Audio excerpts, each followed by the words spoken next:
Today's lamb service is about, or in reference to, a statement that Job made after he had lost everything that he owned, had suffered tremendous tragedies of a loss, not only of wealth, but of his loved ones. It's almost too much to imagine. It is one of those things that makes us wonder if this is a real story, and yet we do know or have heard of people who had similar tragedies, or tragedies to such great extent. I can't say that I have. My worries and troubles and problems in my life have been nowhere to be compared to those experienced by the character of Job in the Bible. But there's an old card trick that came to mind when I was thinking of this that magicians call the 6-card repeat. And I want to show that to you today. I have a deck of cards. This is an ordinary deck of poker playing cards, and I don't really need all of them, just need a few of them. And actually it really doesn't matter which cards I use, because the faces of the cards are not what's particularly important in this trick. But all I need is 6 of the cards, and so I want to count them out. I'm going to do 1, 2, 3, 4, 5, and 6 cards. And in this story, there's a story told of a young magician who learned a new card trick, and it had to do with a card trick that he saw an older magician perform, where he counted out 6 cards from the deck and then removed several of the cards, but he still always had 6 cards. Let me show you. I've counted out 6 of these cards, but I want to take 1, as I said, just using the backs of the cards, 1, 2, 3 cards. He had 6 cards. He counted them off right off the top of the deck. Then he took those 3 cards and just threw them away. But then when he counted the packet again, he still carefully had 1, 2, 3, 4, 5, and 6 cards. He still had 6 cards. The phrase that Job spoke after he had lost everything was, "The Lord gives and the Lord takes away. Blessed is the name of the Lord." Job had an understanding that many things come into our lives, and yet many things still go. He also said, when I came into the world, I had nothing. When I go out into the world, I'll have nothing. Let me take 3 more cards, just 1, 2, and 3.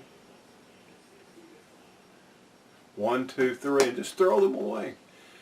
Now, things don't get thrown away. Sometimes they get given away. Sometimes they get moved to another location. Sometimes I lose things. Sometimes God takes things from me, and I may not understand why. There's still 1, 2, 3, 4, 5, and 6 cards. Job saw this as a very natural thing, a very normal thing. He didn't feel that he was being robbed. He didn't feel that anything was being stolen from him, or anything that belonged to him was being misguided or mistreated. He didn't have any hard feelings toward God. 2, 3.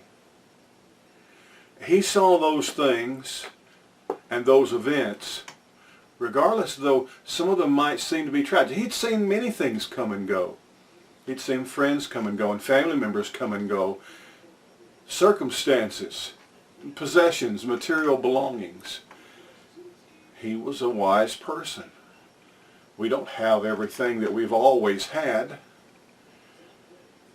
Things come and go. God is always blessing us.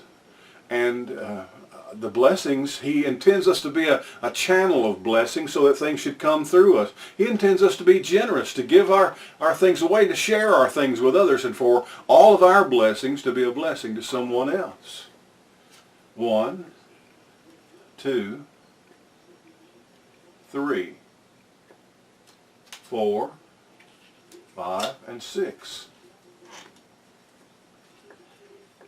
This is a very amazing thing, and it's so stark for us to hear him say this at the very pinnacle of his life's greatest tragedies.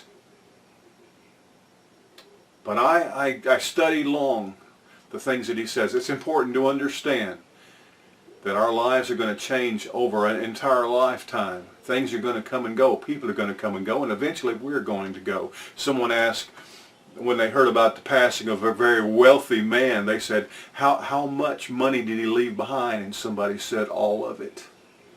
He left all of it behind. 1, 2, 3, 4, 5, 6. There are times when even with 6 cards, you might only really have 3 or 2. Eventually, maybe 1, but every one of us are going to come to a place where we have. Job said, when I came into the world, when I was born, I had nothing. And when I leave, when they bury me into the ground, when my life is done, I'm not going to have my pockets full. Or even if they put something in my pockets, it'll be of no value. But God's blessings keep coming, especially to those like Job. Yes, Satan was on to something. God was surely blessing Job because God favored Job. God liked Job. He loved Job. He bragged about what a wonderful servant Job was. But he knew that the reason Job loved him in return was not because of God was paying him to, or bribing him to, or simply protecting him. That's a part of this story to prove. I want to prove to you, Satan, you're wrong. And God was right. Satan was wrong. Job never lost his integrity. He had a very sharp eye. He had a very wise understanding of the way life is. Yes, there are times in the book of Job where Job was upset and angry, and he was hurt, and he was grieving, and he wept, and he had loss, and he felt so terribly sick. But in all of that, it didn't change anything about the way he felt about God. It just made him want more to get closer to God, or to have an audience with God. And he knew that one day that he would see God, and God would straighten all of this out. He had that confidence. That takes great wisdom. That's a great lesson. It's a lesson from the book of Job and from the 6-card repeat.